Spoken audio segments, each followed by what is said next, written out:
Welcome to the Knock Knock Property Podcast, presented by local property experts Ben Dilling and me, Matt Dixon. Coming to you from Fox's Sales and Lettings. We'll be discussing all things property related, including some local guests from the local area. Anything else you want to add, Matt? Not really. Not really, just like and subscribe. Well, don't. We'll be doing it either way. We'll do it, yeah. But, you know, if they do like it, just tell your mates. Thanks for listening. Should we get on with it? Go on then. Okay, welcome back everyone to episode 9 of the Knock Knock Property Podcast. And I said from the very start that we might well go off-piste with these podcasts. And by that I mean it might not always be about property. And I think if there was ever a reason to go off-piste, it would be with this episode, which we're going to call Overcoming Adversity. And in this episode, we welcome on one of my best mates, Matt Whisken, where he comes on and talks about his career in the army. He talks about his first tour to Iraq. And more importantly, he talks about his tour to Afghanistan, where he nearly lost his life during an incident where his vehicle was blown up by an IED, which eventually resulted in Matt having his right leg amputated through the knee.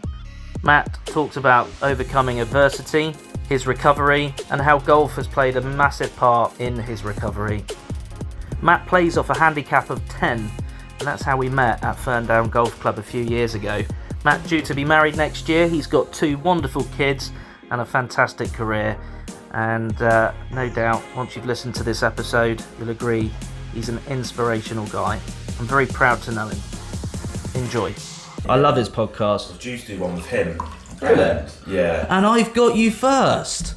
Ha! Amazing. I've never done one. I've been asked to go on a couple, and I've always been like, no, or I'm too busy, or I don't know who they are. Come to it a bit more, so sit closer to the table. And I didn't know who they were, and I was like, no, I like Ben. Because there's a guy on his podcast. Yeah, well, fair play. Well, we were playing golf, weren't we? Yeah, we were. I thought about it for a long time, and I didn't know whether you'd want to do it or not. Yeah, try and get to it so it's like there. You can move that towards you if it's more comfortable. Yeah. I'll move a lot. Can you hear your voice? I just don't want you being. It's you.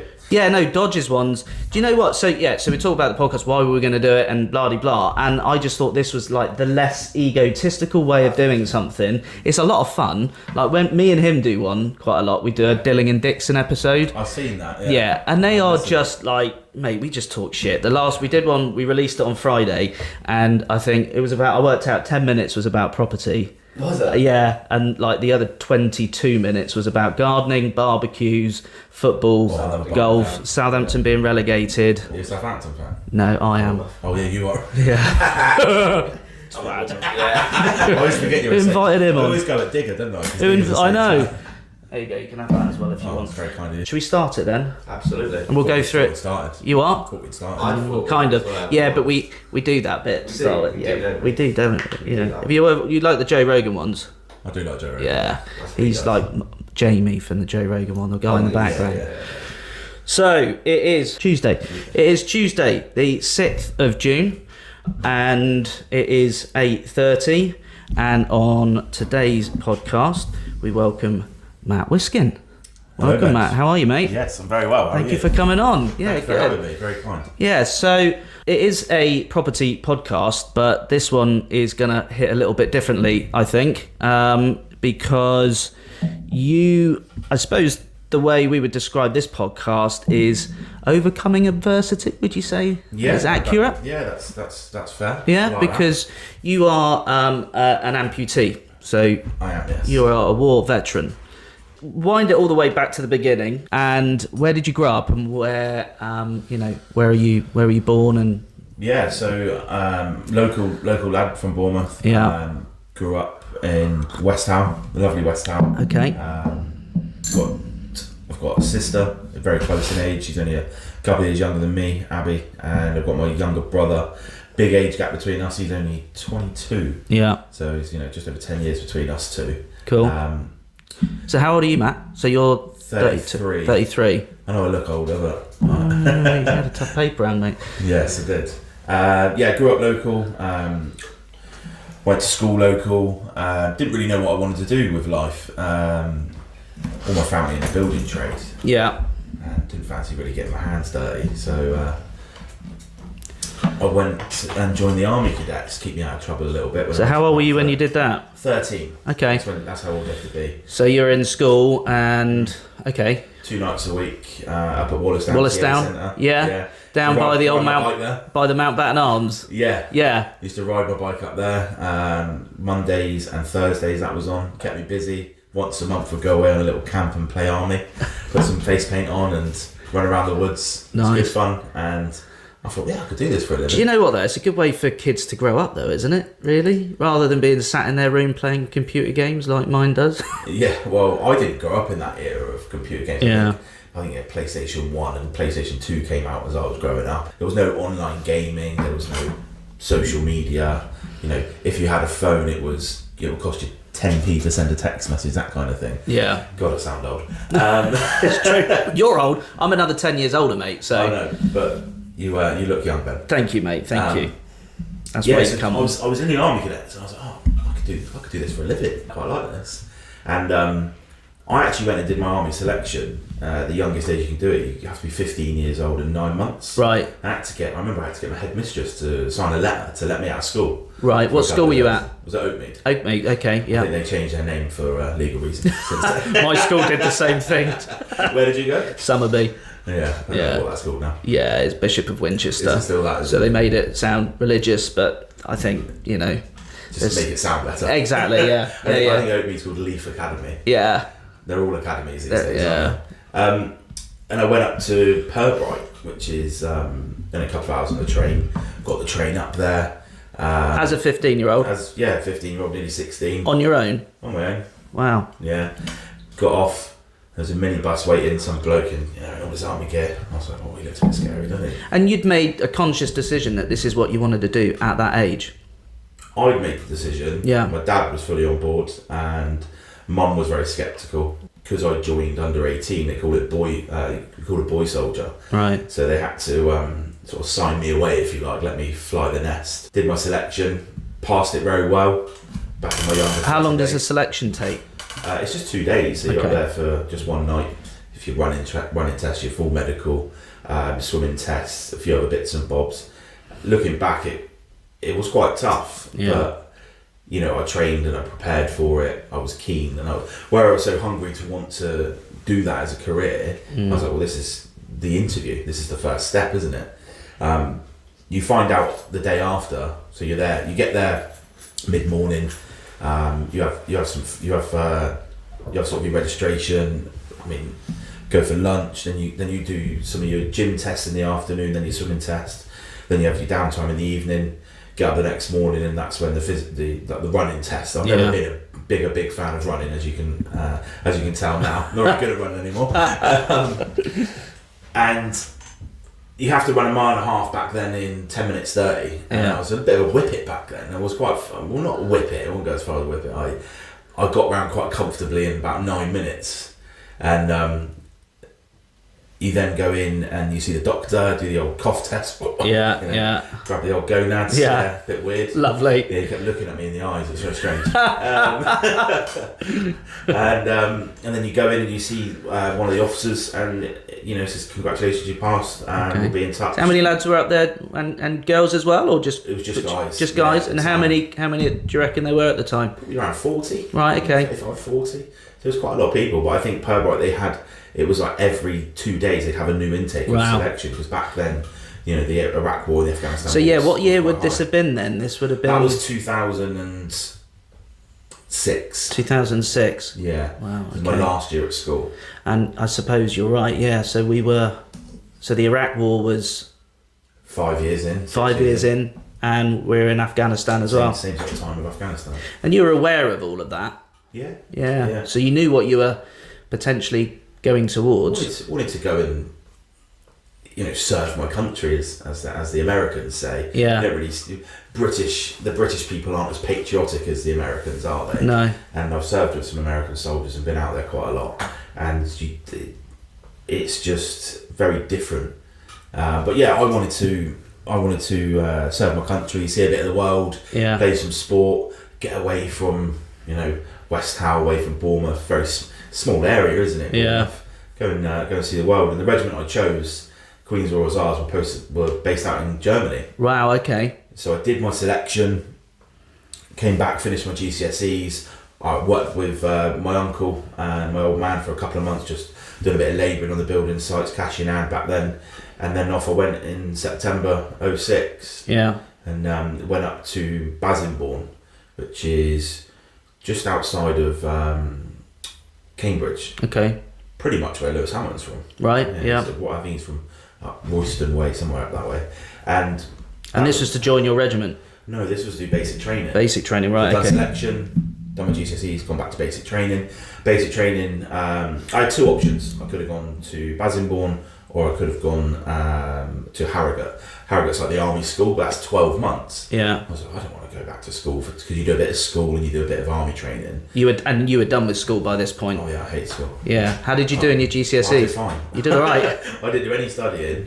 I did fine. I flunked maths. But you just didn't enjoy it? Yeah, I just didn't. I liked going to school. I liked being a bit of a class clown, being a bit of a Jack the Lad at school, playing sport, chasing girls around, you know. Back then I was like, no, I don't want to go back to school again. I want to go get stuck in and go see some of the world. So Bassingbourn was the other option which I chose. So it was only 6 months. Right. So it's and no schooling this time then with that. So this little was bit of school. I redid my maths when I was in basic training. I had to do that for the trade that I was doing. I had to get a C or higher. I didn't do very well at school, so that was the only grade I needed to get. Past that, they were really helpful. That that didn't cost me anything. It was all, I had a tutor funded by the army. It was really good, and did my basic training, and then it was home for a couple of weeks, and then off down to Bovington. So you do your phase 1 training and your phase 2. I remember being a young kid, when you drive down that road and there's tank museum, you see the knife edge. Yes. You see the tanks going over. I was like, I want to do that. That looks cool. And there you are now about to do it. Yeah. So that was Challenger 2. I was like, that looks awesome, doesn't it? Yeah. Let's have a go at that. Went down there, started as a Challenger 2 driver. Right. And that was my sort of trade training, and that's what I did for my first couple of years. So you trained to be a driver of a Challenger 2 tank? Yeah. Wow. Yeah, 75 tons of metal. Shit. You learn to maintain the vehicle as well. And I've never been mechanical as not no. at all. But did they teach you all of that then? Yeah, they taught you everything you need to know. It was brilliant. And is this, sorry to interject, but is that where you needed the maths GCSE to do a specific job in the army that you wanted to do? Yeah, so it was one of the requirements that they needed at the time. So I just got on and did that. I knew I could have passed it. Yeah. But I just didn't do very well. Yeah. Sadly. Yeah. One of those ones. So you went down to Bovington. It was great down there. You have a bit more freedom. You are still in training. What age are you now? 17. 17. So you didn't even have a driving license. I was going to say, yeah. So you can do it, but obviously, driving a tank off road's a bit different to driving a tank before I drove a car. But I was doing my driving at the time. Right. I remember they put the driving on for you, so that's all covered. Yeah. It's one of the perks, I suppose. Brilliant. Got in a car on a Monday morning. I had been in my old man's car a couple of times. Didn't really know what was going on. Yeah. And got in a car. That Friday had a test. So 5 days of driving. I think you did about 3 hours driving a day, so it's like one of those intense courses. Failed. Did a test again Monday morning. Failed. Yeah. And this was local. This was out of the TA centre in Wallerstown. That's where the test centre start. So I failed it in my local area twice. Went down to Weymouth. Started at Weymouth football ground. Drove around Weymouth for a bit. Passed. Didn't even know any of the roads. Didn't know where I was going. Might have been better, the fact that you didn't know the roads. Yeah, potentially. So got my driving licence, and when I was going back to do my trade training, there was there's a week gap where there was an intake, and then they had a space, and then another intake, and the driving school said, "Do you want to do your B+E licence?" I was like, "What's B+E? Sounds like another GCSE that I don't fancy doing." And it was drive a car with a trailer. So I did that because I think on the old licences you can drive pretty much anything, can't you? Yeah. Up to the bus. So I went, well, yeah, it's free, so you can drive with a trailer. And so I did another week of driving. That was cool. That was pretty chill. It was nice because done by lunchtime, but you're getting paid till the end of the Yeah. I was down, back, like I say, back then there was no online gaming, social media, things like that. So you're 16 going into age 17, and you're in the army now. Yeah. And you're earning money. Yep, earning money. What sort of wage is it like at that young age? I remember in basic training, you used to get marched down to the pay office every 2 weeks. Right. They give you a brown envelope and you get 100 quid. Nice. And that'd have to last you for 2 weeks.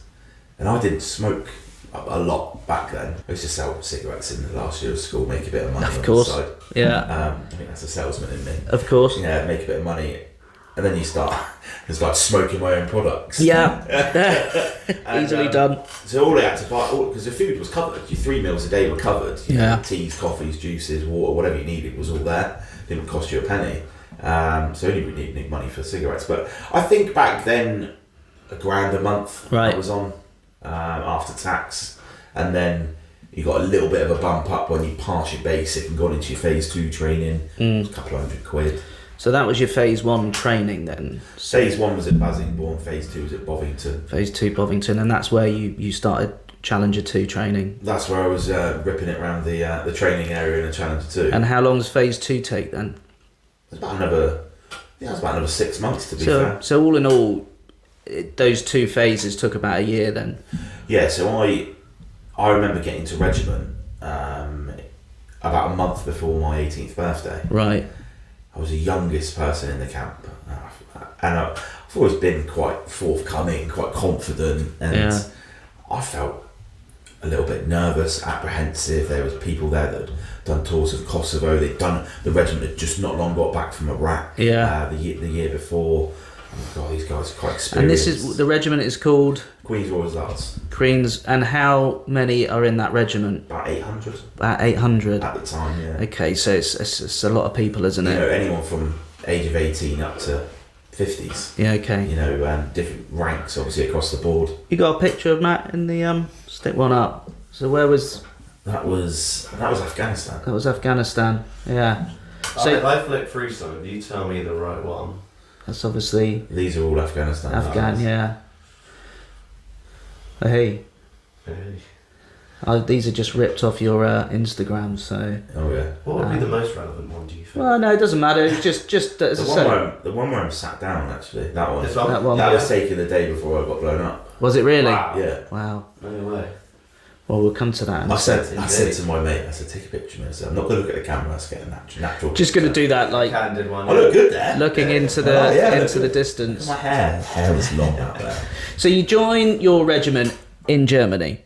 In Germany, yeah. In Germany, that's where the camp is, that's where your base is? Yeah, that's where we're based, Athlone Barracks. There was a lot of... Whereabouts is that then in Germany? Near Paderborn, Senelager. Right. So sort of northeast. Okay. Off the top of my head. Yeah. There's a lot of... it was a garrison, so there's a lot of other regiments that were there. It wasn't just my regiment. Okay. There were some infantry battalions, medical battalions, some dog handlers, engineers, REME as well was out there. So we were 20th Armoured Brigade, so it's made up of every regiment that you're going to need in order to go on an operational tour. Yeah. Local town was brilliant. Germans were polite. As long as you tried to speak a little bit of the local language, they were fine. Do you still speak any or not? Vague. So I won't put you on the spot, mate. No, I always one German word I always remember is airport. So I remember I had to ask someone where the airport was because I got lost in And what is the Stuttgart. airport? It's Flughafen. Flughafen. Nice. Yeah, it just sounds very German. Yeah, it does, doesn't it? It's a very German sounding word, and it sounds Flughafen. And Bahnhof is train station. I remember those two. So I had to find a train station to get to the airport. I was in Stuttgart, and I didn't know where I was going. Right. So that was one thing I remember. So you got 800 people on in Germany on your camp there, or is that what you would call it? Camp? Yeah, no, camp barracks. Barracks, yeah. And on site you got a local town nearby. Is that just mainly a military town, or there are locals there as well? Yeah, normal civilian hospital. And you're staying in accommodation in the barracks on site. What's that like? That was lovely. Yeah? They just launched this thing called Puma accommodations. It was single man rooms with bathrooms. So you had a block. Imagine a block of flats. You sell property, Ben. So you know what a block of flats is. 3 3 floors, and it would be a wing here, a wing there, and a wing there, and there's three sort of corridors on each floor, and there's 6 rooms in each corridor. Then you'd have a shared utility room, a shared kitchen, and a shared lounge. And there was another bathroom with a bath, but nobody used that because that was pretty disgusting.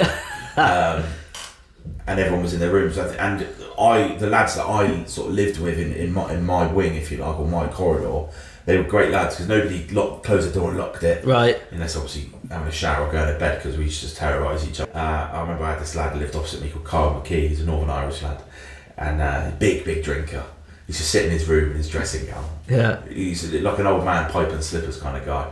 But he was similar age to me. He was at the time, 18, 19, and he'd just drink a lot of whiskey at the weekends. And he fell asleep once, so we moved his wardrobe.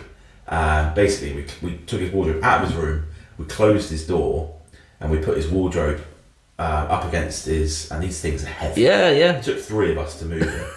And basically he opened the door the next morning and he couldn't get out. So he somehow managed to prise the door open slightly to the wardrobe, got inside, and he's unscrewed the back of it. And coming through and the wardrobe. Punched the back of the wardrobe in and got out. Anyone that listens to this and hears the words Carl McKee, they'll know exactly They'll know what it means. They just know exactly. You keep in touch with a lot of the guys? Yeah, so I'm really still, I'm getting married next year. One of the guys I serve with, Jamie Seddon, he's going to be my best man. Yeah, congratulations. Is that what you say when you get married? I've done it once. I've done it twice, Matt. So yeah, you'll get it right first time. She's gorgeous. Bless her, she had a 10-year interview, so she's That's the secret, mate. My first one only had a 6-week interview. That's where it went wrong. Yeah, jumped into. Yeah. So I still see there's a group of 6 of us that meet up quite regularly. Although I didn't go to the last meeting, I got an awful lot of shit for that. Yeah. For not going. What was your 18th? Did you have your 18th birthday there? Yeah. And how did that go? Right. We can edit out they whatever. All found out, the lads. So I joined B Squadron, and there's good group of lads. That's where some of my good mates came from. Yeah. And went up the bar. I think we did it. I'm pretty sure we did the Colonel's. We do Colonel's BT on a Friday. Yeah. And you knock off at 1 o'clock. You're in the bar. Everyone's quick shower, change down the bar for 2 o'clock. And love it. I think that's where I learnt to drink. Yeah. It was a lot of sickness, a lot of headaches, but I got through it. Did quite well. Got a black belt in drinking. Nice. 2 o'clock. I remember doing the old top shelf. It was €1 a beer. Yeah. It was nothing. We went to a club called Mangoes. Right. And all I remember is getting there and the following morning waking up outside on a crate of fruit. I think it was oranges. Not mangoes then. No, they would have been lovely, wouldn't it? Yeah. Been to Mangoes, have a mango for breakfast. Beautiful. I woke up and I thought, well, it must have been good because I can't remember anything to this day. Yeah. I remember getting to the club and club/bar, and I walked back to camp. Which is how far? Don't know. Took about an hour and a half. Nice. It's not overly far. It's 5-6 miles, but it's just one straight road. And you get to a set of traffic lights. You turn left, and it's another straight road. And you turn left, and camp's there. So memorable 18th birthday. Yeah, very memorable. And then just drinking escapades kicked on from there. That's where it all began. Everyone said how, I don't know how you lasted last night, you were great, and I was like, okay, I didn't piss anyone off. Yeah. Didn't have beer fear or, worry about someone telling me a story of something, What you've done. Having a shit in the corner or something. We just save that for the golf club now, don't we? Yeah, we do, don't we? Yeah. And, I don't even use the toilet on the 12th now, mate. Yeah. Is there a toilet on the 12th? I think so. I'll wait till I get to the back of the 7th green so you've got a nice view. And then went out to one of my first exercise. Yeah. And went over to Poland. Okay. The worst 3 weeks of my life, Ben. Why? Fucking freezing. Yeah, it can be quite cold. I've never experienced temperatures like it. Right. So it was obviously during the winter then. Yeah, I had a commander called Bob Monkhouse. His name, I can't remember actually what his real. His name was something Monkhouse, but you called him Bob, mate. You probably won't know Bob Monkhouse is, do you? I had to call him Sir. No. Sir Bob Monkhouse. Yeah, I had to call him Sir, and I remember I bought 400 cigarettes with me, 2 sleeves of lamb and butter silver, next to nothing out in Germany, tax free, and I basically just supplied his cigarettes for 3 weeks. That was Bob Monkhouse? That was my job, yeah.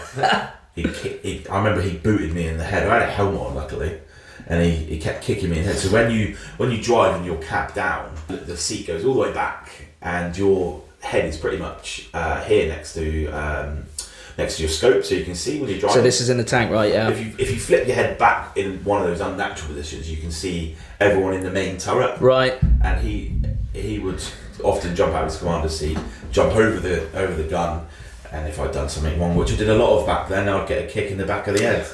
So it was I learned a lot in 3 weeks, but it was. So you were on exercises in Poland for how long? For 3 weeks, you say? 3 weeks. It's bloody cold. And what do exercises look like then? Just training, doing tank manoeuvres. A bit of live firing. Yeah. Not a great deal, in honesty, Ben. Pretty Right. shit, to be fair. I didn't really enjoy it, in all honesty. And what have I got myself in for? Yeah, it's not what I signed up I'm for. not going over the knife edge down Bovington. Yeah. Driving a tank in training, I was like, this is brilliant. They're really egging you on, really supportive. This was, you've got to get every turn right. So what's it like driving a tank then? How do you describe driving a tank? When I'm driving around Bournemouth in my Toyota Corolla, I don't really feel I can really envisage it. What is it like driving a tank? People move out your way. Yeah.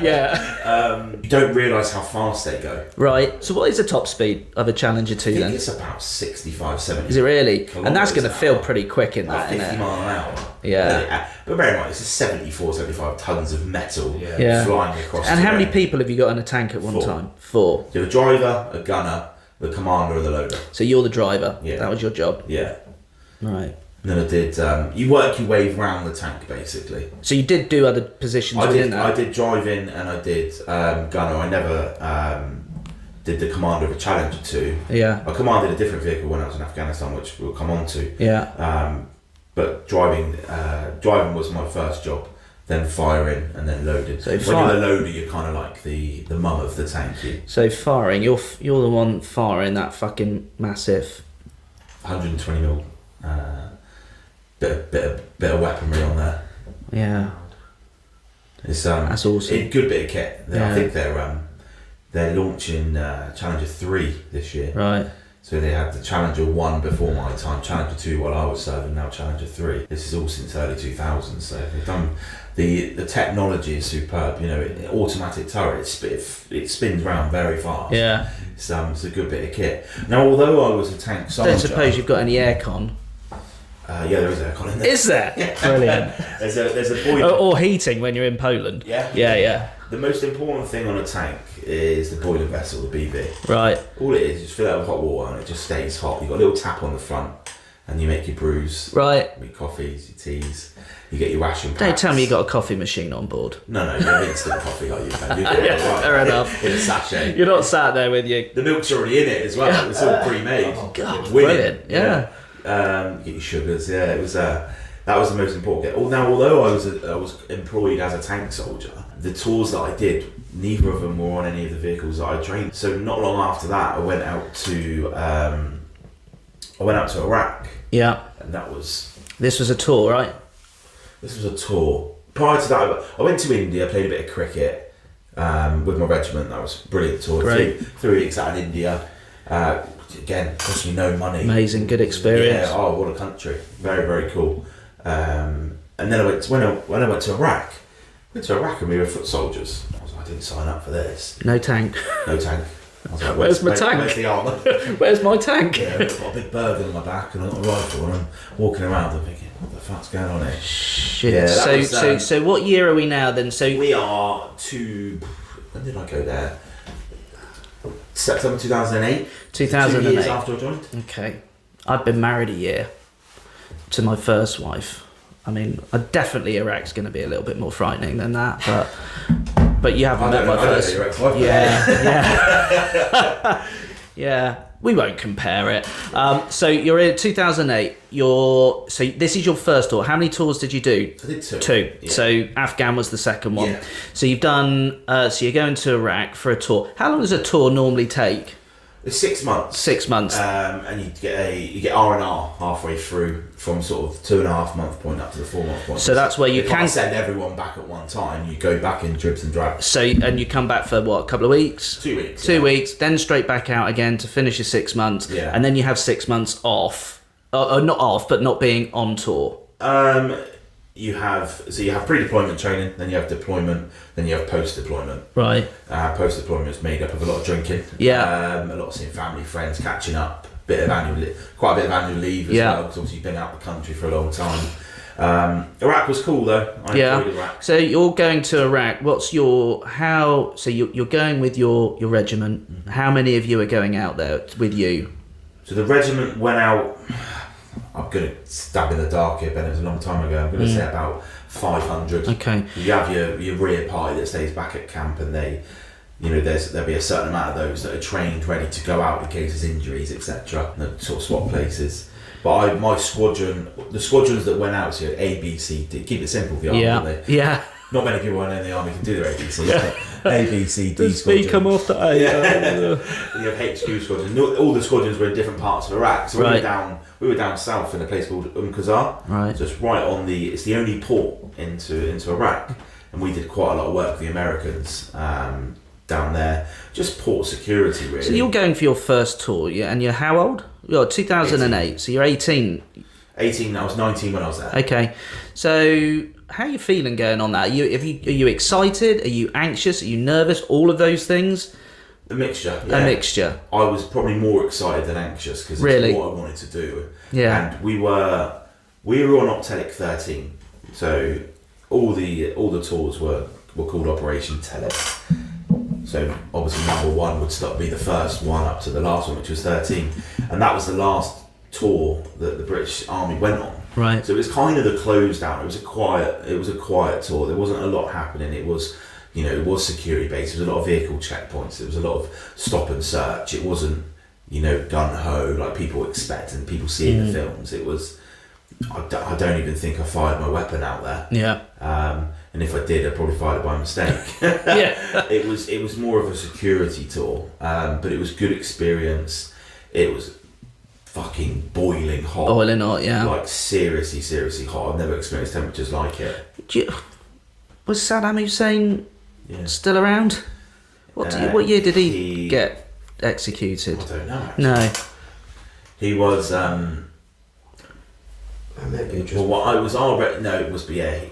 Was he on the run? No, he was on the run, but it was our regiment on the previous Iraq tour. Yeah. It was them and another regiment that actually pulled a statue. I was going to, yeah, right. Pulled a statue down in Basra. You fly into Basra, it's by the Basra Palace. What a place. Really? Yeah, unreal. That was an airport. They turned it very much into an airport. And then what you see when you're flying in and you especially when you're coming into a war zone, you a really sharp descent. We can't really see much because you fly in on a Hercules, but you're facing inwards. There's no windows. Right. I was just sat there looking at you. Yeah. And then, I feel about to land. Sat there, and you just sat there like that. We're there, yeah. Body armour and your rifle. Like. And you go. Yeah. So it's not really British Airways then, is it? Oh no, far from it. Not business class. No. Probably better than British Airways normal class. Right. Yeah. Yeah, better than right. At least you can go to the toilet. Landed in Basra, and then you get flown down to Qasar. Okay. It was really cool. I remember flying down, and the tailgate was open on the Chinook. Yeah. And you know what Chinook is, the twin rotored, fucking amazing bit of kit. Yeah. It was so fun going on there. I was like, oh, this is what it's about. Yeah. I'm going on a helicopter. Yeah. Yes. And it was funny because you fly down the river all the way down south, but the tailgate was open, and the captain, I don't know, he'd had a couple of whiskies or something beforehand, but he was flying quite low, and you could see the water moving as we went across it. So I was the last man, I was in the last seat, and then you had the door kind of there as well, and I was just chatting to him. He's obviously just sort of chilling, knowing not a lot's going to happen, but the tailgate's pretty much halfway up, so you can see right out the back. Unbelievable. Awesome. Yeah, it was a cool experience. So you stay. So where are you staying in Iraq? Where is your base there? So we were at a patrol base in Qasar, and it was an old. I think if I remember rightly, it was an old sort of town hall, if you like, Yeah. that we basically overtook and turned it into a camp. So we stayed inside the town hall. Okay. There were some rooms that you just make do. You make beds up and things like that. You know, chuck a poncho up as like that's the wall. It's a poncho. You know, your mates next door snoring. You don't want to hear it. Doing other bits and bobs. You don't want to hear him. Yeah. You had showers there. We had a scoff house. It was like a little home away from home. Really, it was decent. I mean, you know, you caught your stag points in each corner. So I did a lot of standing still for long periods of time. Yeah. 8 hours on a 8-hour sentry duty. Jesus. That was painful. It was all right when there was 2 of you at night. There would be 2 of you at night, but in the day it was just you. Yeah. It's boiling hot. You're just drinking water. You had to piss in a bottle because you couldn't get out. You know, you stand there and you're just looking out at nothing. Yeah. You can see the oil fields burning. Wow. At night it was cool. Pretty impressive. You hear a gunshot and you're like, what the fuck's that? Yeah. You know, you're ready for it. But Iraq was quiet. It was a good experience, but it wasn't. And nobody wishes to get into firefights. Nobody wishes to get shot at. That people were injured. People were killed in Iraq. And for me not to experience that, I'm thankful. Yeah, of course you are. Yeah. I mean, funnily enough, I played golf the other day with a guy at Burndown who he's in his 60s or 50. Yeah, I think he's in his 60s, and he was in the forces, and he never actually got to see any service, as it were, any tours. And I asked him about that, and he says, I kind of wish I did, because you sign up with the intention of or expectation of maybe having to do that. Yeah. And he says, of course, I'm grateful that I'm in one piece, and my colleagues who were with me were, but he said part of me wishes I had seen a tour, but it's interesting, isn't it? So you got through Iraq. Yeah, unscathed. It was fine. It was a good tour. Remember, I came back on R&R, and my dad, Ben. I went back. Get a picture, Barry, up. Went back to Mum and Dad's. I was obviously at home, and where is he? Come on, Bazza. There he is. He's got too much hair there. What a legend! Oh yeah. Like a dandelion, isn't he? Yeah, bless him. Good old back to Mum and Dad's, and I just dropped my bag.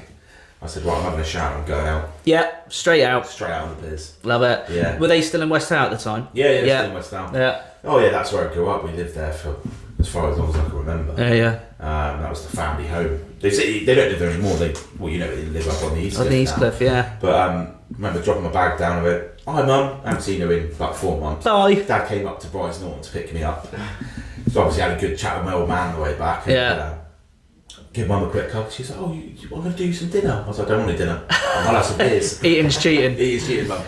You're a young lad. You're not even 20 years old yet, are you? So 19. 19. Yeah. Back then, that was when you vodka Red Bulls. And you'd had some good training drinking as well with your regiment. I was in my prime. Yeah.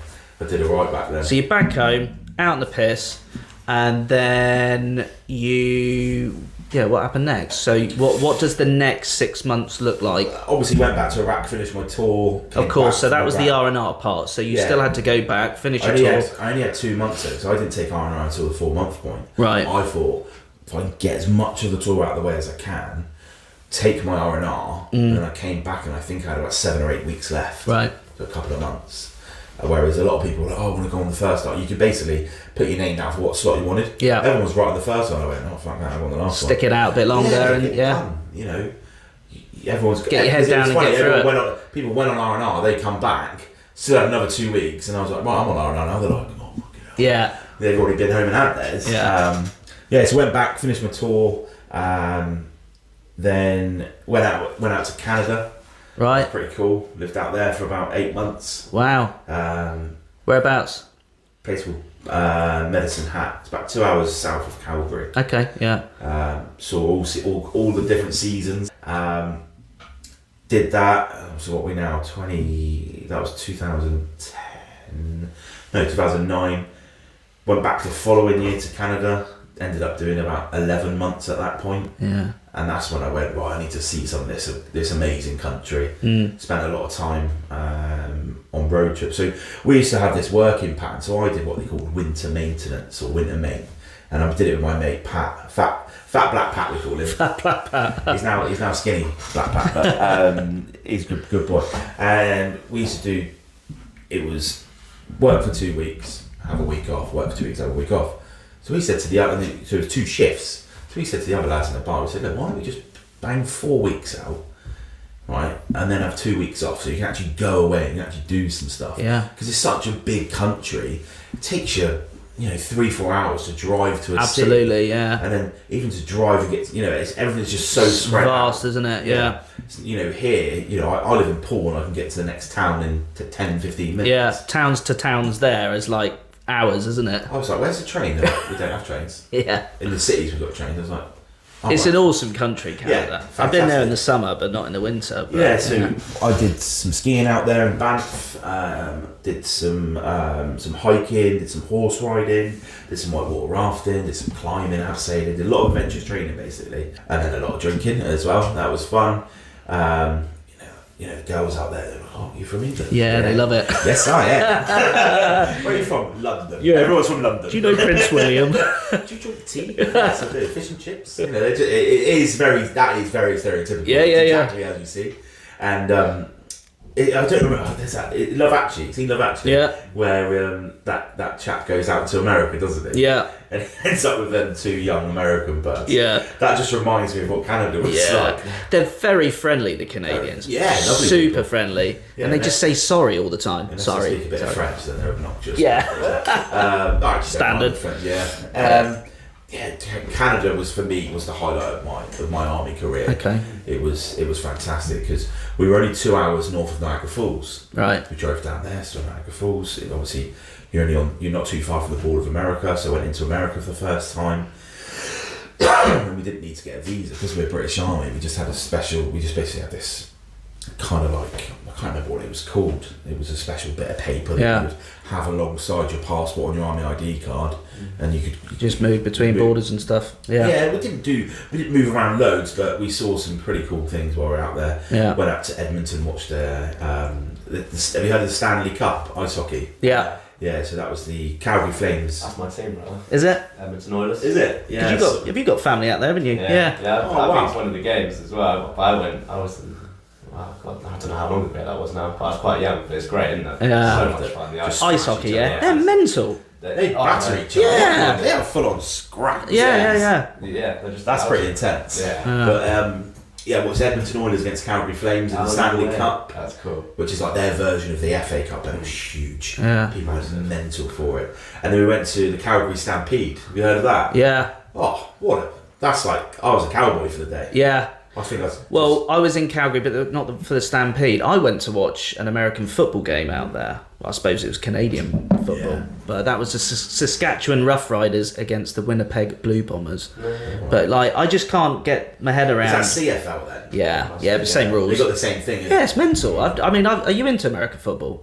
I don't understand it. I haven't got a clue. There was 30 seconds left on the clock, and I said to Anna, I was like, we're going to be going in a minute anyway. Yeah. It's like that 30 seconds on the clock. Man. Took about an hour. It's long-winded. Yeah, what's that all about? The worst American sport I've watched is baseball. But I think that is actually their biggest sport, isn't it? Baseball. Well, I don't know. It's like what cricket was though, because they're losing a lot of fans. Oh, are they? They find it so long-winded and But I think it was their main 4.5 played hours sport. I was in the stadium. Yeah. Yeah, that's the problem.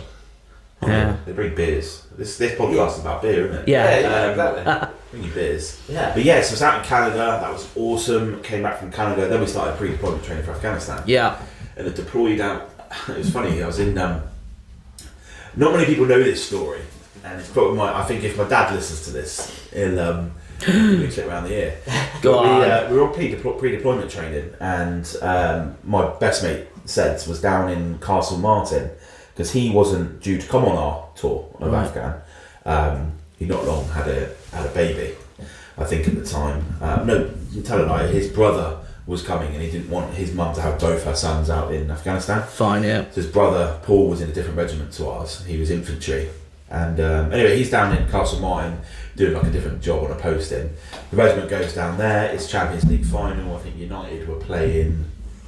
It's 2010, 11. Can't remember the playing. Anyway, I think it was Barcelona. They lost. I think they lost 2-1. Anyway, watching that in the bar, and I was sergeant major. Like, right, you're all gated, not going out. What? Who said this? I'm sergeant major. Right. It's gated. So gated means you can't leave the camp. I was like, I'm like, let's get you. I'm like, all the lads have been. I'm like, no, this isn't fair. We are not gated. We are not gated, so we all snuck in the back of a minibus. Right down in the back. My mate Sedge drove it out of.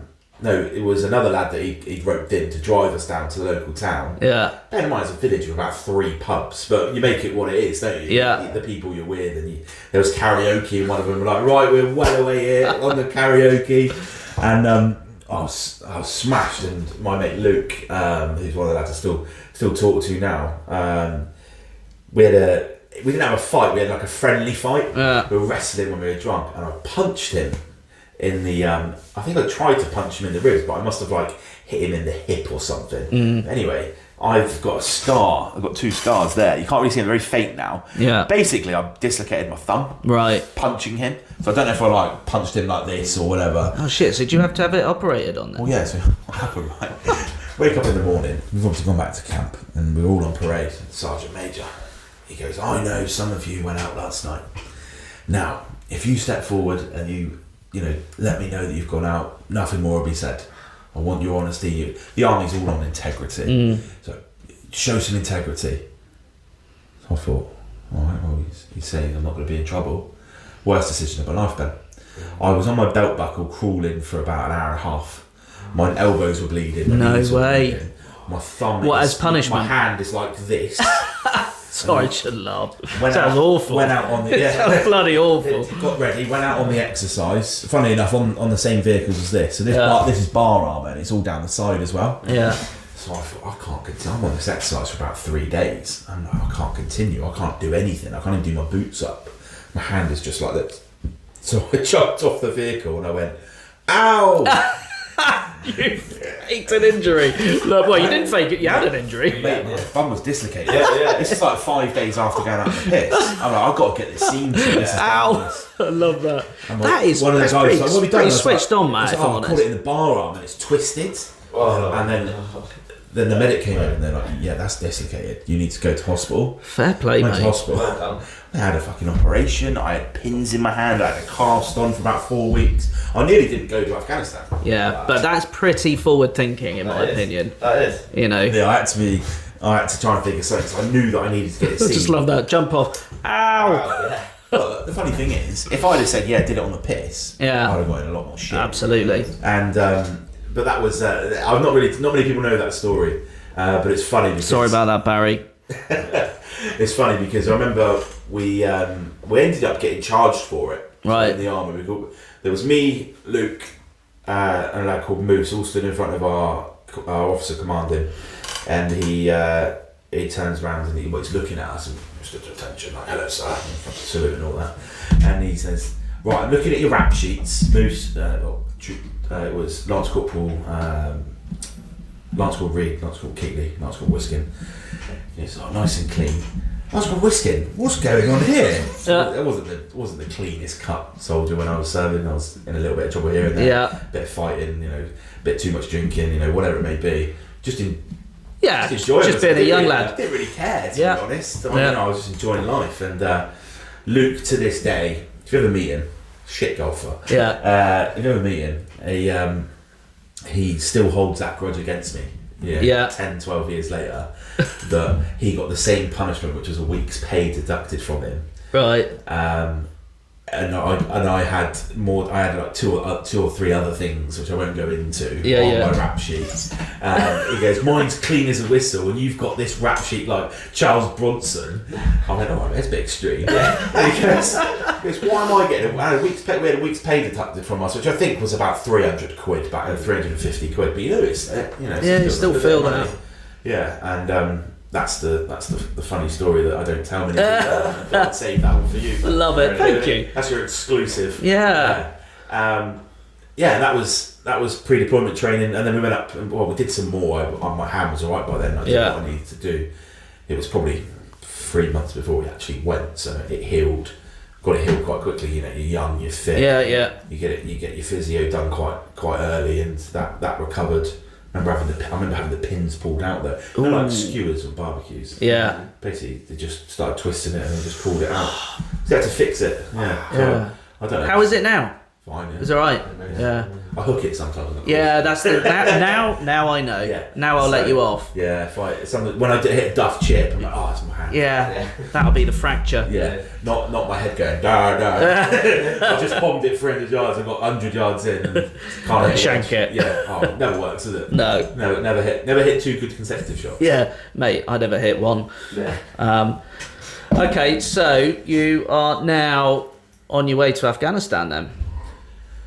Pretty much. Yeah. Had a week or so off back home. Had a nice leaving party, which my old man sorted out. All my family and friends were there, and went off to Afghanistan. Yeah. Flew out to. So we're to what, 2010? 2011. 11. October 2011. We went out.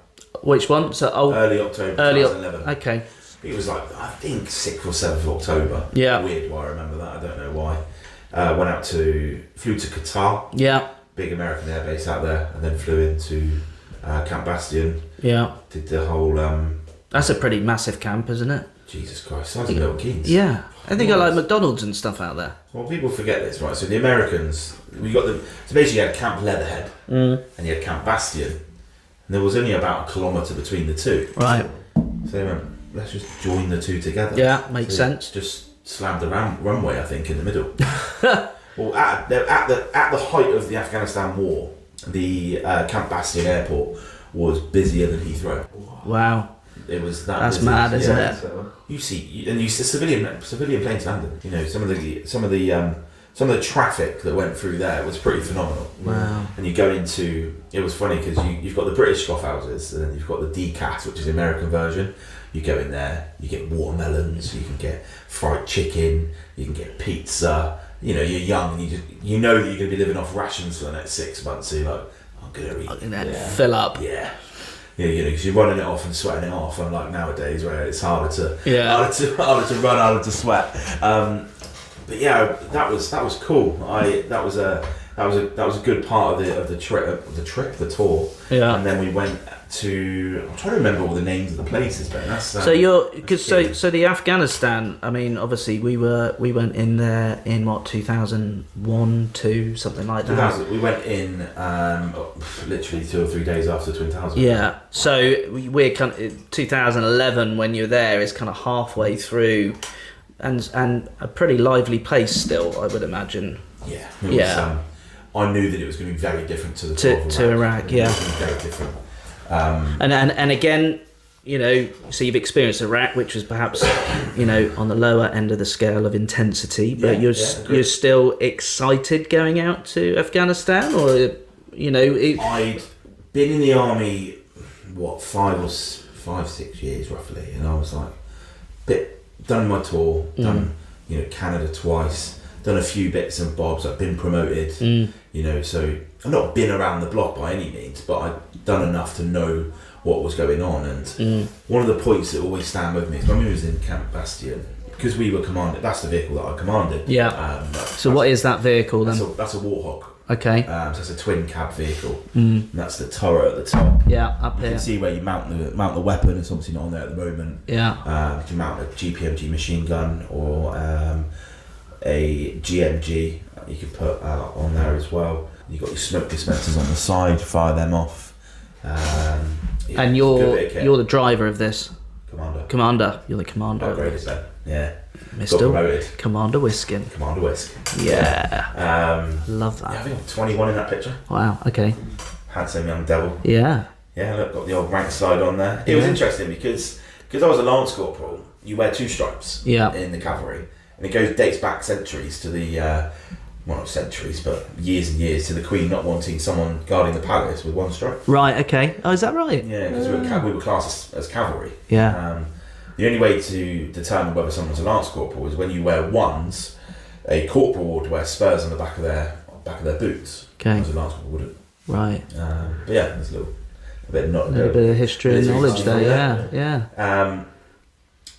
Because we were commanded out there, we got taken up as part of our sort of settling in. I can't remember the name of the settling in part. Not decompression. That's when you come back. Acclimatisation. part of the acclimatisation for, I think it's the first 7 to 10 days or something like that. Get used to the weather, get used to the weapons. Obviously, cleaning the weapons out there is going to be slightly different because of the heat, things like that. Changing the oil of the vehicles, all that good stuff. Handing over from the regiment that had just finished their tour. And it hit home because I was talking to the chap that I took that vehicle over, and they'd lost 5 or 6 guys on their tour. Wow. And I was like, oh shit, this is going to be pretty hairy. They took us up to the hospital. Had a full-blown hospital in Camp Bastion. It had everything you need. And when we were sort of looking at the hospital, I said to myself, it's quite funny, I always remember this, I went, I don't want to fucking end up here, do you? You see you didn't see anyone getting taken off the helicopters, but you saw helicopters landing. These are the guys, they'd gone out to the battlefield, picked up the casualties, brought them back to the hospital. And I went, oh, I don't want to be one of them. And only 4 months later, that was me. Yeah. But yeah, it was good, and then we left there and we drove out to a Danish camp about 10, 12 kilometres north of where we were. But we were based mainly at Camp Bastion up until Christmas. Right. And then So you spent Christmas there? Christmas Day, yeah, we had Christmas Day off. Did you? Thank you. Yeah. Had 2 tins of Fosters. Yes. Living the What a dream. beer. Yeah. Played some volleyball. It was an alright day to be fair. You're with the lads, you make it what it is. So I Camp did Bastion. Christmas in Iraq as well. Did you? Yeah. So what's the weather like there then at Christmas time? It was about 35 degrees. In It was Afghan? hot. Really? Yeah, it was hot. It was really hot in the day. And then It's gets very- cold at night. Yeah, but it's not like below zero. Just because it drops by so much, you really do feel it. You're never to the point where Because it's sort of like desert like there, isn't it? Sort of. It's a beautiful country. Is it? Afghanistan's and I always say this, that it's a very picturesque country. Is it really? Yeah. Just a very troubled country. Yeah. So we spent Christmas Day in Camp Bastion. The day after Boxing Day, we moved up to this Danish camp. Best camp to be on. Really? Oh, they're chefs. Honestly, the food they did there was just superb. Really? We'd go out for 2 or 3 days on the ground, eating rations. You come back in, you're like, right, hot shower, Danish. The first thing, nobody would bother with a shower, but the Danish were quite strict. Like, you have to be clean to come in the cookhouse. And I thought, I like that. So everyone would have a really quick shower, go down there, have some food. You go down and play some cards. Nice. They got like a little kind of a coffee shop, if you like. Basically, just got a Red Bull and played cards or a can of Coke or whatever. Phone home, speak to family. I didn't spend a lot of time ringing home. In all honesty, I look back, I didn't make a lot of phone calls. You used to buy this like top up card and scratch the number off the back, and it would take credit off, and it was cheap. It didn't cost you. But you're enjoying yourself, really, weren't you? Do you enjoy the army? Yeah, I just enjoyed. You enjoying being with the lads? I like being on my. Back then, I was quite comfortable to be away from family. Yeah. To be on my own. I did quite well in my own company. I had really good friends. We were having fun. We were learning. We were young. There was, none of my friends were from Bournemouth. Yeah. These are guys from Birmingham, from Northern Ireland, the West Midlands predominantly. Down in East Sussex is where sort of most of my mates are from. And it was just such a cool place to be. Sat there with your mates watching the sun go down. Whether you're out on the ground or whether you're back in camp doing maintenance, it was just a cool experience. I look back and I think that was a good time. Yeah. A good time in my life. Too busy to phone mum and dad. Enjoying your I life. probably only phoned him once a week. Yeah. In all honesty, you'll have to ask my dad when you see him. I don't know how many times I phoned home, but it was a good place to be. I enjoyed it out there. So what's your day-to-day life then out in Afghanistan like? So you're going out on patrols, We'd go out on operations. So I'll fast forward a little bit because we're on Boxing Day now. Yeah. And I was only injured a month later. Right. So January. Yeah, so the vehicle I was commanding, we just finished a 7-day operation. Is this the same vehicle you commanded? Yeah. Same sort of vehicle, yeah? Yeah, so that's the back cab. Yeah. We were kind of like battlefield taxis. Right. So we'd have infantry soldiers in the back, and then we'd drop them off into the green zone. They'd go and kick some doors in. Right. And we'd go in and pick them up. Brilliant. And if they get into a bit of trouble, we'd go in, guns blazing, chuck them in the back, get out of there, Yeah. bug out. It was good fun. And I'll always remember some of the guys that we worked with, and you're meeting people from, again, different regiments, different walks of life. Yeah.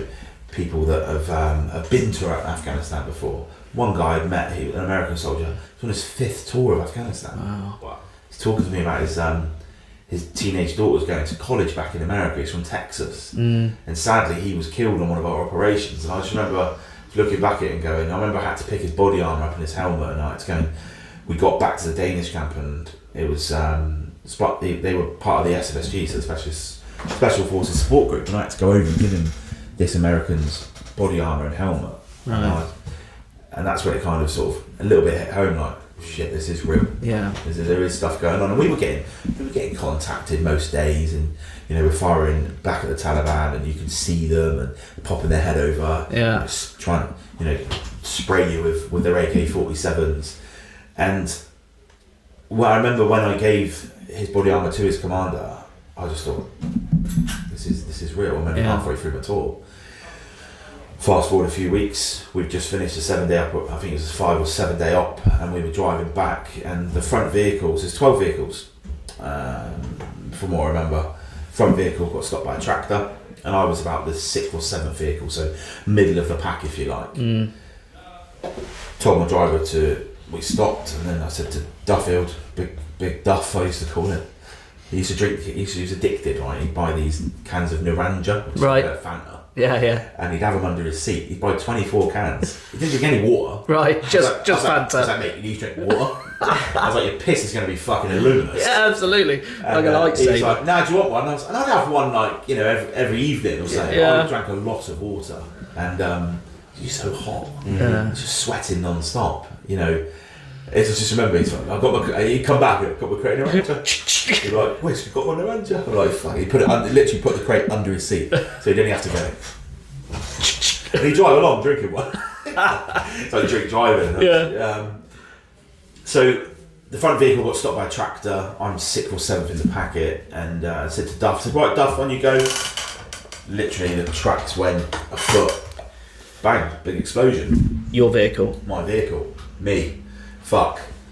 Where I stand in that vehicle was on top of the engine decks. Right. So this is the back. that's the back. Yeah. If you go to the front picture, Got that front picture again, Matt? you can see it that well.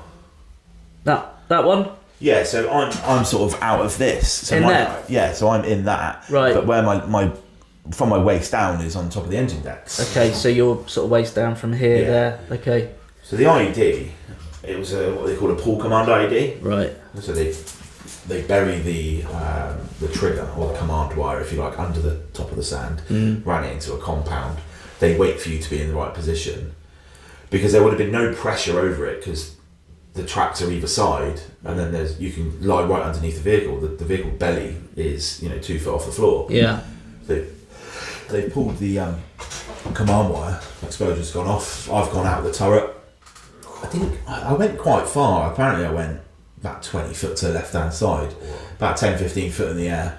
But where I was knocked unconscious straight away, I remember the explosion going off. So you do remember that? And then I remember hitting the floor. I don't remember being in the air. Outside the vehicle, 20 metres, 20 feet away. Yeah, I was like, and I remember hitting the floor, and that's what the doctors say. That's why I didn't break my neck, didn't break my back, didn't break my pelvis or anything like that. You're falling from quite a great height with body armour. Hitting the floor at quite a bit of force. It didn't damage anything from the waist up. Was fine. Hit my head a little bit, and a little bit of a. Some say I have a brain injury. I don't know, but Well, I won't comment on that, Matt. Yeah, I think that's just my general demeanour. But look, I hit the floor and I sort of looked down at my legs and I went, shit, that's not good. So you're right foot's like here. So you're conscious at this point. So my right leg had hyperextended, had gone forward through the kneecap, right, and was like here, and it was fucking binging. Yeah, claret pissing everywhere. I went right, looked at my left leg, fib and tibia sticking out the bottom. I went, fuck, that don't look very good. Right. Because this one was badly damaged as well. well. Still have a lot of problems with this leg now. Yeah, this far I wondered about that. Yeah. Still do. Anyway, put a tourniquet on this leg. So at this point, you got So anybody else, as far as you're aware, injured during that explosion? I didn't know. You don't know. I don't know. And have you got, medics around you at this point? Well, there was a bit of, I think there was a bit of contact from the Taliban at the time. Yeah, of course. And the medic, a young girl called Carrie Ann Keefe, I owe her my life, to be honest. She was in the vehicle, 2 vehicles behind me, I believe. Yeah. They obviously, but then what they have to do, because it's an ID's gone off, they have to then clear the ground. Of course, yeah. So at the moment, it's only your vehicle that's actually had the explosion. It's only my vehicle that was hit. Yeah. It's only me that's a Cat A injury, because they categorise your injury. So I was the worst because it's fatal. Put a couple of tourniquets in my legs, and then I remember Carrie getting to me, and she, bless her, she had to put her hand up inside my right leg and clamp my femoral artery. And had she not done that, I would have bled out. Simple as that. You know, I lost an awful amount of blood. Got put on a stretcher.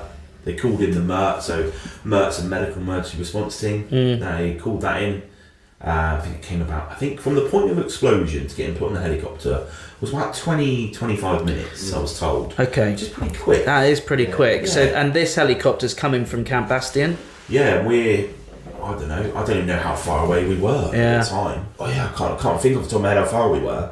But I remember it landing, and you've got like what they call the golden hour. Yeah. It's like 60 minutes from the point of having a Cat A injury to the point of dying, basically. Yeah. So for the fact that they came in under half of that was pretty epic. Incredible, yeah. Oh, absolutely incredible. And I remember the guys put me on the stretcher and they were carrying me over to the helicopter. And my mates put a fag in my mouth and I'm like, trying to have a cigarette. I don't know what was going on. And the lad that was on, so I'm lying on the stretcher. So you're on the Chinook? It was a Merlin. A Merlin, right? Okay. Yeah. And you're being put on this with a couple of your guys. With my injuries, my guys in the vehicle, they got put on it as well. Duff broke his back, not too bad. He's fine. And I had another guy, his weapon basically went straight through his femur. Okay. So it broke his leg, but he was okay. I was the worst of the 3 by quite some stretch, which I was pleased. It sounds weird, but I was pleased with. I was responsible for that vehicle. Yeah. I was responsible for the safety of the men in the vehicle. So for me to have the worst injuries, I was like, right, fine. I'm not. At the time, I'm not bothered about it. Looking back, it's like, oh fuck, why was it me, kind of thing. But here we are. I remember they carried on the stretcher. So you're lying on the stretcher. There's a chap carrying the sort of the front left. That's where my worst injury is. My leg was still attached, but it's flapping around like like Woody's leg from Toy Story. It didn't look very good. And he dropped the stretcher, didn't he? And I fell off. Oh God! Oh, for fuck's sake! They put me back on here. I just think you can't write it, can you? You've already been injured. And it hurt even more falling off a stretcher and then get blown out of the vehicle. Ow! Got put on the mat, and I remember a chap looking over, flipped up his visor. He was a doctor. Drilled straight into my shoulder, put an IV line in, give me some ketamine. Cool, that was good. Yeah. And then I don't really remember much from there. Right. I woke up. It was 24th of Jan, and I woke up, I think on the 2nd or the 3rd of February. Okay, so you're Birmingham Hospital. So I got from the battlefield to Birmingham Hospital. And you'd obviously put into some sort of... I was in induced coma. Induced coma, yeah. My dad tells me that they tried to wake me up twice before I actually finally woke up. First time, I just wouldn't wake. Yeah. I said it was too early, which they said would be potentially a risk. The second time, apparently I'd come around swinging, try to grab the doctors, because obviously you don't know what's going on. The last thing you see is an explosion. And then you from there to there, yeah, absolutely, yeah. And woke up 10 days later with mum, dad and my sister at my bedside. And the horrible thing for me is my parents being told. Yeah. My dad back then had a very busy job, and he got a call from my mum to say, look, Matt's been injured, you need to come home. And he said he never drove, he was on a site meeting, only in Winton I think he said he was. And he said never drove home so quick. I bet. Mum got a knock at the door. Yeah. There was a female and a male. Basically, when people were injured or killed, even worse, killed on operations, you had a what you call a compassionate team. Yeah. What a shit posting that is. Jobs to go around and knock on people's doors, tell them that their kids or husbands or wives or whatever have been either injured or, like I say, even worse, unfortunately killed in action. Yeah. Mum got a knock on the door, obviously thought the worst. They said, oh no, Matt's okay. It's weird though, because they told my parents I'd only broke both my legs at the time. Right. So like, oh, that's... So at this point, your parents haven't yet seen you? No. And you're in Birmingham? I'm in Birmingham. I wasn't in Birmingham yet. No. I was still in Camp Bastion. So they had to like stabilise me to fly me back, because I flew back in a coma as well. So they've got a Hercules that is pretty much a flying hospital. They flew me back over. And again, which I remember nothing of. Apparently I got blue lighted from the Birmingham, what's Birmingham Airport called? Yeah. What Birmingham Airport?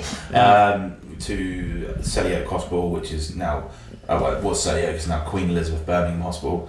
Really plush, new hospital, very nice. Onto Ward 412, which is just a military ward. Yeah. But I was down in ICU for 10 days or 8 days once I got there. And Mum and Dad were allowed to come up and see me and sit by me, but obviously I'm in a coma, so I can't really do much. And there's a video I posted on my Instagram actually.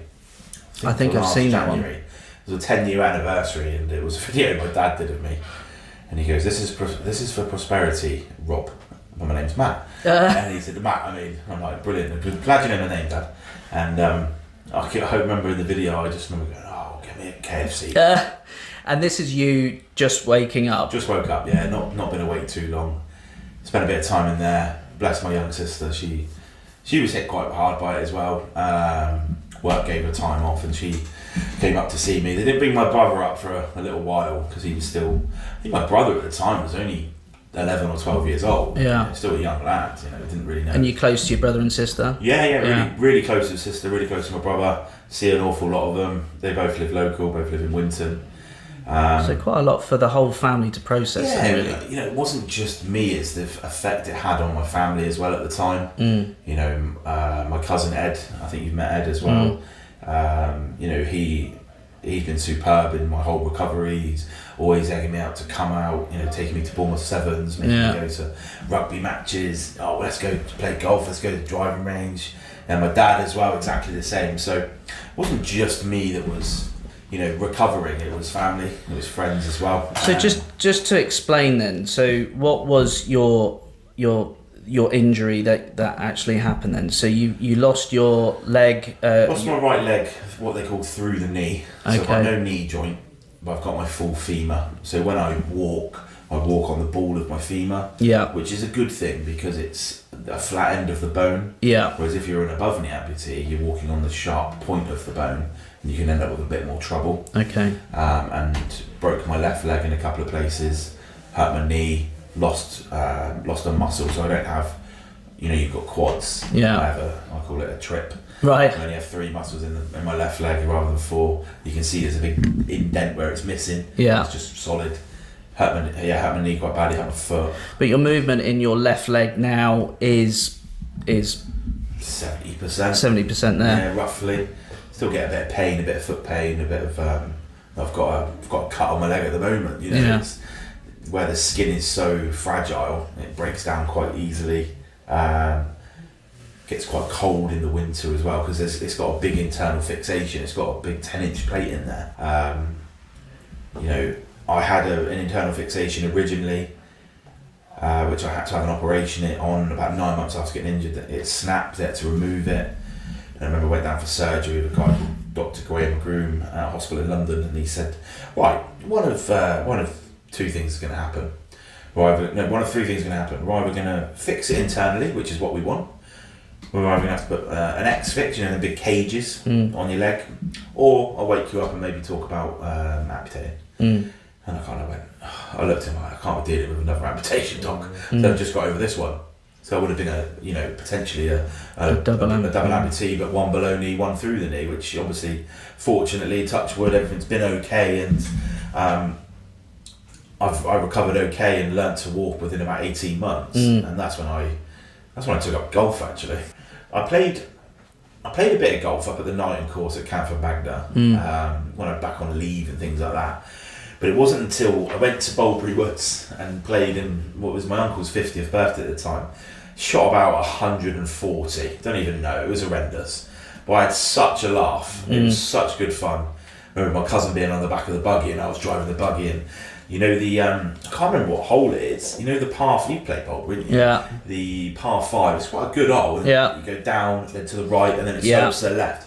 We were going down that hill, and I turned really sharply, and he flew off the back. He's got golf clubs on his back, but he's had about 8 beers before he'd even got to that hole. So he just got up, shook it off, and we finished the round of golf. You know, the beers in the bar after, the whole sort of camaraderie thing. It reminded me a lot of time in the army, where you sat down. Everyone's got a common interest. Yeah. You laugh about the good, you laugh about the bad shots, and you remember that one good shot. And I was like, yeah, I could get used to this. So I just joined Camp Magna, and I thought, let's give it a go. And I didn't work for. So I was injured in January 2012, and I didn't actually come out of the army medically discharged until October 2015. Right. So I had a good 2.5 years, 3.5 years. And that's just. And the army are helping you with your recovery during that time. Yeah. So your recovery. So did you have your prosthetic limb at that point? Yeah. So straight away. Not straight away. Okay. Because my left leg was quite badly injured. Yeah. I couldn't wait. So I guess you've got your left leg to look after and try and build that back up before you can even think about trying to walk. Right. So a lot of hydrotherapy in the hydrotherapy pool. You know, really warm water. You know, bouncing on your leg in a certain depth. You know, the physiotherapist there, a lady called Sarah, was absolutely phenomenal. She was brilliant. She was really calm, caring, understanding. I'd get really stressed out because it would hurt, or I'd want to do more than I could, which probably caused the plate to snap originally and have that operation. And then I went back after that, and I kind of went in my own head. I was like, you can't rush this recovery, Matt. And you know, the doctor sat me down there like, you need to let your body heal. You've lost your leg, and you've really badly damaged your left leg. You've just had to have another operation because you tried to rush yourself and push yourself too much. You know, I was going to the gym all the time. I was trying to weight bear. I was trying to lift weights. I was trying to stand up out of my wheelchair. And looking back, I know why I wanted to do it, because I didn't want to be there. I didn't want to be at a place called Headley Court in Surrey, big army rehab centre. It's a fantastic place. Film one of the James Bond films there. Luther on the Luther film, yeah. You know the end scene. Yeah, you mentioned this the other day. That's where the main officers are. Right. Okay. Where he comes out at the end in the MI5 or 6 or whatever they are. Yeah. That's Headley Court. It's not Headley Court anymore. They've actually moved to Stamford Hall up in the Midlands. Right. I was there for 2.5 years. Just you'd go up for 3 weeks, do your rehab, do your physio. Yeah. You know, see the psychiatrist, you know, a bit of everything really. You'd have a timetable. It's like being back at school. You have a parade at 8:30, then you'd have lunch, and it was all, you know, very regimented. You're still employed by the army. Of course, yeah. They're still paying you, but they're helping you with your recovery. Do 3 weeks there, a couple of weeks at home, 3 weeks there, and it's just that constant cycle. And then when I was maybe 3 months from getting my prosthetic and I was learning the ropes of walking, my occupational therapist, a chap called Tino, basically I'd go in and do woodwork, and it was to get you balancing and drilling holes and, you know, planing down doors and, you know, the general sort of normal DIY stuff that blokes should know. He said, "Oh, Matt, do you know what sports you're into?" I said, "Oh, I love football and rugby." And he went, "Well, you're not going to play them." And he went, "What about golf?" And I looked at him and I went, "I can't play golf." And I hadn't played my uncle's 50th yet. And he went, "Come down the driving range. It's tonight, every Monday night, come and driving range." Driving range in Surrey called Packham. The head pro there called Phil Taylor. And funny enough, I saw Phil when I played at Hankley Common the other day, and his son Ben Taylor's on the PGA Tour. Wow, okay. Yeah, he played at played in the PGA Championship. Oh, cool. Yeah, he's doing okay. Yeah. He was on the Corn Ferry Tour. British lad, went over there on a scholarship. Yeah. But I keep an eye on him. He's doing really well. Anyway, Phil sort of gave me a little short game lesson, because that doesn't take too much, does it? You're not fully swinging. Yeah. Bit of putting, a bit of chipping. I was like, "Oh, this is fun, this." Then got on the driving range, and I started hitting irons, started hitting woods, started hooking drivers, slicing drivers. Still do that now. But, yeah. And I was just a little bit more control now, though, Matt. Yeah, a bit more control. But it's the, you know, you turn your phone off. There's nobody there bothering you. You're just whacking golf balls. Yeah. You understand it as a golfer. It's fun. Yeah. My missus goes, well, that's a long time on the golf course, 4.5 hours. What she don't know, you say, oh yeah, I'm only on the 15th, it's really busy. But you're two San Miguel people in the bar. She's going to kill me when she listens to this. God, it's so slow today, honey. I've only done 9. Will's making you a breakfast. Yeah, exactly. Yeah, 3 San Miguel's in. Yeah, still on the 9th. And then it kind of just propelled from there. So that's where Battleback Golf was born. Yeah. So you play. This is a society or a call it a society. Yeah. So Battleback Golf was founded by a guy called Tristan Crew. So Health Heroes, everyone's heard of Health Heroes. They have this thing called Battleback. And Battleback was like a side charity of Health Heroes, funded by Health Heroes, that would help injured servicemen and women recover through sport. So they did every kind of sport: sitting volleyball, water polo, skiing, you name it. They did it. They even got a disabled cricket team. As long as you're not a blind batter, you'll be alright. Yeah. I suppose. But Tristan said to one of the chaps, I won't say his name, what about golf? What about Battleback Golf? He went, it won't work. And to date, it's the biggest arm of Help for Heroes. Yeah. And it's done so well. So we were just talking outside. So you just played Hankley Common in a big event. So how many people did you get to that sort of thing? So most of the events that we play are against the clubs. Okay. So this particular event was against the BA pilots. Right. They've got a society. So if you're a BA pilot, like Chris Squire. Yeah. Funny enough, a chap I played with knows Chris. Right. I'll mention it when I see him. But played a match against them. But one of the PA pilots is a member at Hankley Common, so he sorted it out, and it's all laid on. Doesn't cost you anything. Very, very fortunate to go and play that type of course. 36th in England. Yeah. Or in the UK. It's a phenomenal golf course. I mean, we'll talk about your golf though. So you are a decent golfer, and you might not agree, but I think you can compete with me any day of the week. And you got a handicap of 10. Yeah, 10. And Matt also plays for our Ferndown. This is how Matt and I met. Through pretty much, isn't it? Yeah. I know, small world, you actually worked at Queens Park for a little while, where my wife was running upstairs, but we just worked out the other night when we knew you were coming on, Anna literally left Queens Park just as you took the job at Queens Park in the booking office downstairs. Because I said to Anna, do you remember Matt? And she didn't remember you. So we worked out the time zone. I think I saw a picture on your Instagram when you were there. Timmy Hartley was the captain when I was there, and I think I helped him organise. Absolutely. So I was very much there, and I do remember you there. But we just not as a. I didn't really play a great deal at Queens Park. I'd leave and then go at the time to Camford Magna. Yeah. You don't want to play where you work. So I went off and played golf, but. Yeah, back to Battleback Golf. I'm very, very fortunate to be involved in that charity and what they offer, and not only them but the golfing world. So got a very good relationship with Ping. They don't want any publicity for this, but they supply our golf clubs. They're all professionally fitted. Amazing. So I'm very fortunate, and I've not paid for any golf clubs apart from the odd club here and there.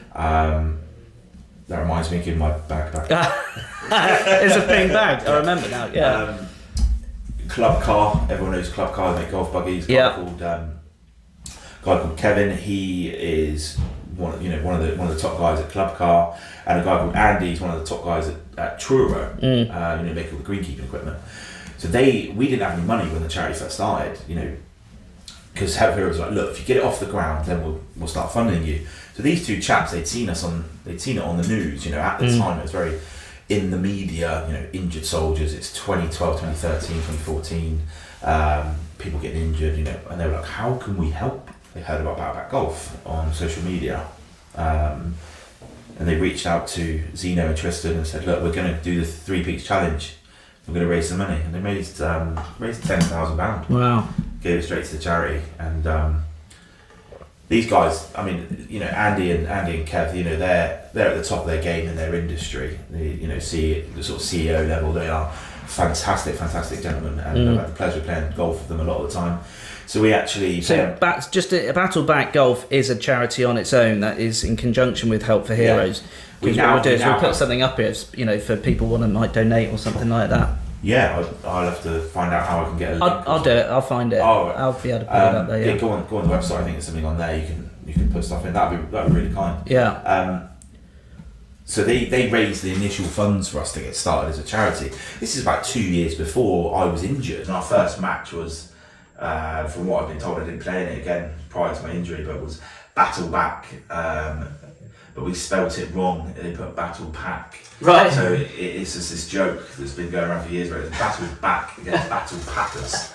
So that's the guys from the industry of the golf that helped with the initial funds of the charity. Yeah. And that first match was played at Burr Hill. Okay. In Surrey. And yeah, we've got about 100 odd people injured on our books. We've just had everyone re-register to, because These are 100 odd golfers. Yeah, injured golfers. Yeah.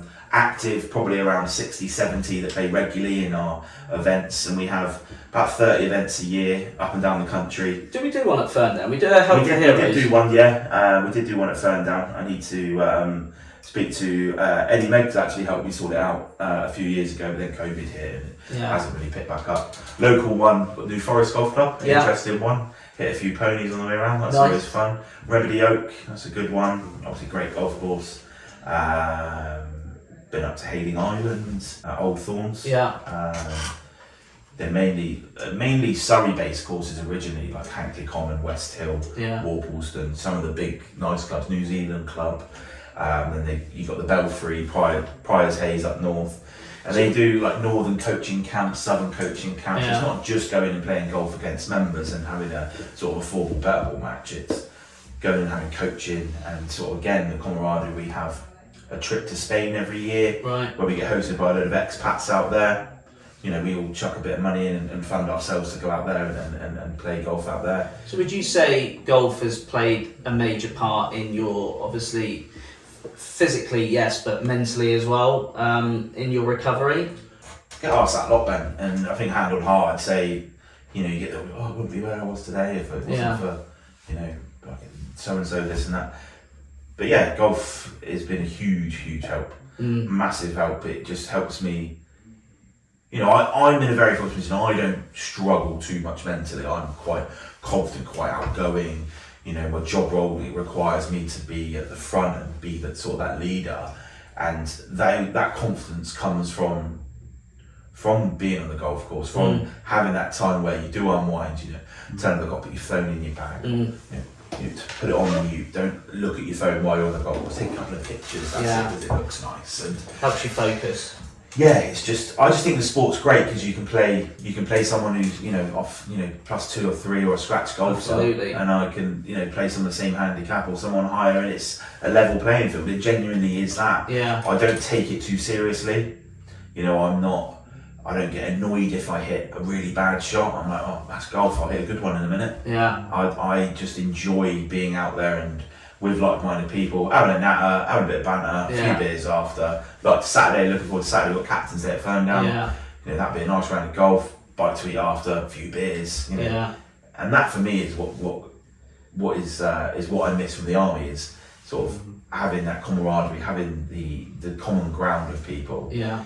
And take the piss out of each other as well. Absolutely, yeah. No, it's a cracking game, isn't it? Like you say, with the handicap system, it's one of the only games where you can be of completely different standards, but you can still have a competitive game with one another, can't you? Yeah. And we have a lot of fun up there. That's for sure. Yeah, definitely. When we in Battleback, we have you know, everyone again is going through their own injury. I play with a guy called Gaz. He played golf with one arm. Plays till 7. Wow. With one arm. Wow. Mental. He's an ex-para. You know, he's proper old school army. He's done the Falklands. You know, he's lost his right arm, but he's actually paralysed in his shoulder as well. Jesus. So he plays left-handed. Sorry, yeah, obviously he got right arm, he can't play right-handed. He plays left-handed. But he hits his driver for 200 yards. Everything he hits straight. He drains putts. It's phenomenal. Yeah. You know, he struggles out of bunkers. He tries to avoid the bunkers. Yeah. For obvious reasons. We all try to do He's that. not very good at making them. But Gaz's a good guy. With regards to your injury, would you, being the standard of golf you are, which is I'd say a good standard, do you think that standard would have been different if it was the other leg? It's a Good because question. the way you swing. Look at the that's Because I mean, because that's up in Scotland actually. Because to load on the left side like you do, I think you can still properly get through it. Just adapted to the way I swing the club. Like I have an awful golf swing. It's terrible. That's a perfect Do you know what? It's funny about golf. You watch Sky Sports and you'll see, all these different coaches on there. Well, he's slightly outside centre, and if he gets more rotation here, and I'm like John Daly says, just grip it and rip it. Yeah, have fun. Yeah. I get it. If you're at that stand and that's your career, you need to get things very, very, precise. Yeah. That's your area of expertise. But for the average Joe golfer that watches, Rick Shields on YouTube or Peter Finch, I like watching Shoots and Ange. Yeah. Absolutely phenomenal with Jimmy Bullard. Yeah. Tell you what, we should give them a tag in this. They'd love it. Yeah. Fantastic. That for me is that's YouTube golf. They're both all right. Well, Tubes is shit. Ange is all right, and Jimmy Bullard obviously very good golf, plays a scratch. I love watching that kind of golf. Whereas they get a guest on, they have a chat, they have 9 holes, bit of match play. It's it's a good laugh. So for me, it's not about loads of lessons, getting my hips at the right rotation or my hands in the right position at the top of my backswing. It's just hit the fucking ball. Grip it and rip it. Yeah. I should say I'm just quite happy as long as I connect with the ball. Yeah. And it goes straight and it goes roughly the distance I need.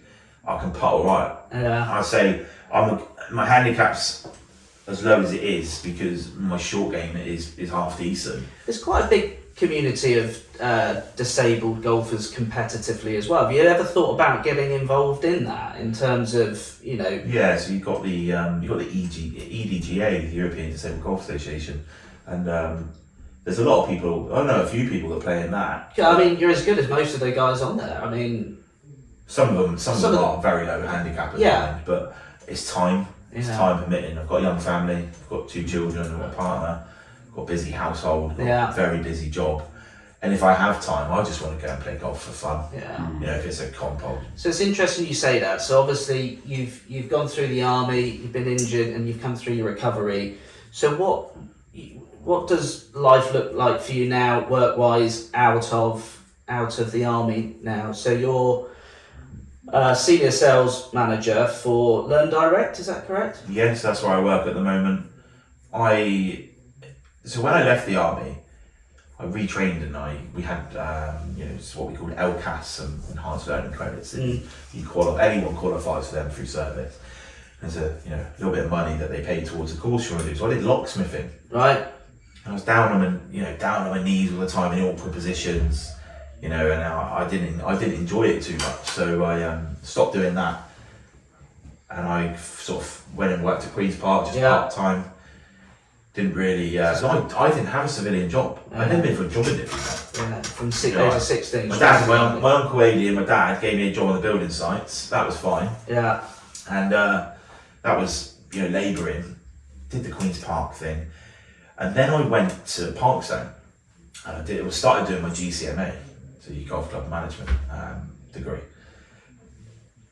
Wow, I did not enjoy doing that. I did not enjoy sitting in on committee meetings, listening to old crusty white blokes tell me that I can't wear trainer socks or I can't wear a certain type of shoe or trouser in the fucking clubhouse. Well, hang on a minute, Henry. I pay the same money as you, maybe a little bit less because of my age, but I still have the same rights as a voting member.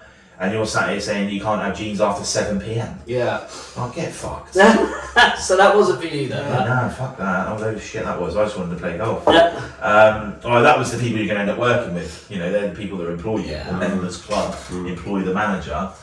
And, it's the same in any golf club, isn't it? It's not just... I think, golf is enjoyable when you are a member. But even like when you become a pro, unless you're like on the European tour, effectively you can be just selling teas and sneakers and Mars bars and that kind of thing. And I think the management bar, we know how political some golf clubs can get. Far too political. Start arguing over arguing over which, how many junior members you can have. You should have as many as possible. Absolutely. They're the lifeblood of the future. It's like grassroots football, grassroots golf. Get them in. Very short-sighted. You're a full member. Well, your son can join for free. It's better off us being the members and causing trouble for the committee to give us letters for, isn't it? Yeah, Adam's probably going to get letters. Look, it's work-wise, that wasn't for me, and then I kind of fell into sales. Yeah. Started in health club sales, did okay in that, went into insurance sales for about 4 or 5 years, did really well in that actually, and worked my way up to senior management, and then went across to Learn Direct. And I just like managing people, I like helping people, I like to see them do well. Yeah. Don't get me wrong, it's stressful, it gives me a headache, it's stress headaches, and you're like working all hours, but what you get out at the end of it financially helps the family. My partner only has to work part-time, my daughter can, we've got a lovely home in Oakdale, she can go to our after school club, she can have private swimming lessons, Parker can eat as many packs of quavers as he wants during the day. So importantly, you can provide for your that family. For me is what it's all about. So I've come from a young man who has got over his injury. 10 years later, I've got a family, and I'm due to be married next year. Yeah. So the last 10 years has been an absolute whirlwind. When I sit here and talk to you, Ben, and look at it, I'm like, it's a crazy 10 years, isn't it? Yeah, it is. Gone from being young, fit, and able. Shit, now I'm disabled. Don't class myself disabled, although I do like having a blue badge. Yeah. As its perks. To now, where I go, right, I've got a very good job. I've got a nice member of a nice golf club. There's some all right people at that golf club as well. I go away on golf trips. I've been fortunate enough to play at some of the most prestigious clubs in the world. I played at Sawgrass the other year. I think we've had that chat before. Amazing. No, I didn't know you did that. Yeah, I played at Sawgrass. So we Battleback play. But it hasn't happened for a few. It hasn't happened since before COVID, to be fair. But we played. It was 12 injured British soldiers against 12 injured American soldiers, Ryder Cup format over a week. Yeah. We played it at Sawgrass. We played it at Cowick Manor, and those are two that I've played in. And they played another one. Did like a loop of the Surrey courses. Yeah. Went out and did the same against the Australian soldiers. So I played out in Australia. Been out to France and played in France. Spain, Portugal, I didn't go on the Portugal trip, but just very, very fortunate that something so bad happens, but everything that's come of it. It's a wonderful, because, I don't know about you, Matt, but it's been an incredible story. Yeah. And, here's the thing, right, here's a very, very good question, right? So the Taliban just walked straight back in. How do you feel about that? After 20 years and what you've been through, a big question. Where do you sit with that? Do you see it as a... I feel for the people of Afghanistan. Yeah. And I won't get too political because I don't care about politics, to be honest. The rich get rich and the poor get poorer is what I always say. Pretty much. Some people didn't answer some of the things they need to answer for, but I don't get het up on what happened. I did my duty. I protected those around me. You can't, can you? I mean, it's easy for me to say because I've not been in that situation, but I guess, decisions are made and, you choose to go into the army and that's what you want to do is to serve your country, and you serve your country with, and we are so fucking grateful for that, and I am massively grateful. That. No, I 100% am. And, it's just... then you look back and you see them just walk straight back in. It's I can understand why some people and some of your colleagues might feel resentment towards that, but I guess, Me and the group of lads I'm still very friendly with, we talk most days. I say talk, it's normally just sending each other shit videos and things that are probably very inappropriate. We won't put those up. No, we can't share any of them. They'll probably listen to this and think, Wes, what are you doing? Very incriminating, isn't it? But look, it was a 20-year war, and not for 1 second while I was out there did I ever think about the political side of it. Yeah. I always thought if you get so het up on that, you're not going to be there and do the right thing that you're there to do, which is look after the man to your right and the man to your left, or woman to your right, woman to your left. Doesn't matter, who it is that's there with you. You're there. You've been sent there, and the old, oh, that's your job. Well, it's what you joined for. Yeah, of course. When I joined, I knew that I would potentially go to Iraq and potentially to Afghanistan. Yeah. I've done both. I've come back. I've got, a pretty long story. I've got a few medals on my chest. I've got some good life experience, and one of the questions I often get asked is, would you give it all back to have your leg back? And years ago, I'd say yes, prior to having children. But now I've got children, I say no. That's a bit of a different landscape on things, doesn't it? Yeah, because my daughter was 5, and I was at school year 1, learning all these different things, reading books to me, and you watch. You've got your little boy William, and you watch him grow. And they go from baby to toddler to small child, and my daughter's now becoming a young girl. Yeah. My little boy's like walking around. He's Let's starting face to it, talk. that is what life is all about, isn't it? For me, it sounds cliche, there's no greater gift than being a father. No, there's not. I woke up this morning, Parker comes up the stairs, looks to his right, stands up, Packet runs in, no, not quite too early. Haven't got any, look at shopping. It's like buying an Astorone, crazy. Comes in, arms up in the air, runs up to you because you've been cuddled. He's starting to talk, he's starting to become a little character. And that's why I do what I do and work the hours I work and, carry the stress to make their life better. Yeah. I had a very good upbringing. My mum and dad, I went on a family holiday every year, and I just want to give my kids the same life that I had. And my partner very much is, slightly polar opposite to that, without going into too much detail, but she wants to give our children the life that she didn't quite have. Yeah. So we're both on the same common ground there. Next year we'll become married, become husband and wife, and we've got this house together, and we've had one home that she moved into, and that's where we started our family. And now we've bought our family home now, and we're very much settled. We won't move. That's where we want to be. We both work hard to make sure it's maintained, and I'll give her a due. I couldn't even tell you where the Hoover is, Ben. Yeah. My house every day. Credit to my missus is. Janine looks after that house. It's like a show home. Yeah. I reckon you could come and do a valuation or a property viewing straight away. It's that immaculate, but that's because of who she is. She's very proud, and I look back at everything and don't worry about the Taliban are back in control. I just feel for the people of Afghanistan. Especially the women. It's being a father of a young girl. She's in education. These young women in Afghanistan can't even get an education because the Taliban are saying no. To go slightly deeper, you see people coming to our country to seek asylum. Of course. You can understand why when you've been to countries like that. Yeah. You see the way these people live. Yeah. They don't live very nicely at all. No. I often say to my sales teams, a bit of a laugh, I go, everyone alright this morning? I said, everyone have cold water out the tap, nice hot shower. Well, meanwhile in Africa, there's a lot going on. Absolutely, you've got to be very fortunate to what you do have. Absolutely. Don't look at what you don't have. You've got to be grateful for what we have, and as I say, we are massively grateful for the sacrifices that people like yourself have done to make sure that keep ourselves safe. You're not getting any extra shots on your flag. Yeah. Damn it. Yeah. Well, listen, mate.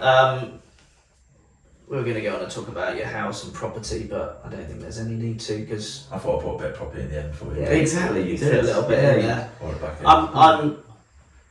I'm certainly going to reflect on this as an incredible story. One thing for me, and this is going to sound really sort of cheesy, but joining Ferndown as I did and meeting you as a mate has been the highlight of my last. Oh, mate, appreciate that. Yeah, likewise, Ben. And I 100% consider you as a best mate. I really do. Thank you.